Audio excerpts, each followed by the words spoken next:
1. To use your vendor's OpenSSL configuration and system trust store, locate the directory with openssl.cnf file or symlink in /etc. On most distribution, the file is either in /etc/ssl or /etc/pki/tls. The directory should also contain a cert.pem file and or a source directory. Find /etc/ hyphen name openssl.cnf hyphen printf inverted comma star percentage s backslash n string n /etc/ssl. 2. Download, build and install OpenSSL. Make sure you use install underscore sw and not install. The install underscore sw target does not override openssl.cnf.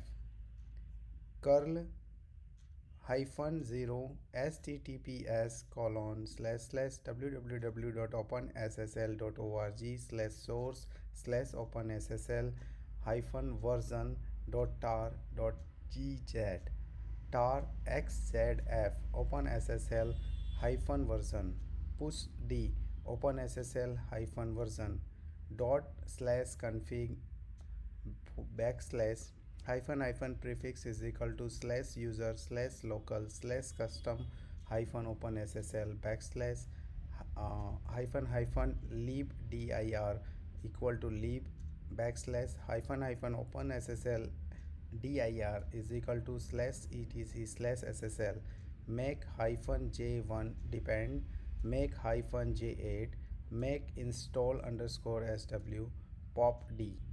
3. Building Python with custom OpenSSL. See the configure with OpenSSL and with OpenSSL r path options. Push the Python 3.x.x point dot slash configure c backslash with OpenSSL is equal to /user /local/custom OpenSSL backslash with OpenSSL r path equal to auto backslash prefix is equal to /user /local/python 3.x.x make j8 make alt install. Note: patch releases of OpenSSL have a backwards compatible ABI. You don't need to recompile Python to update OpenSSL. It's sufficient to replace the custom OpenSSL installation with a newer version. Thanks.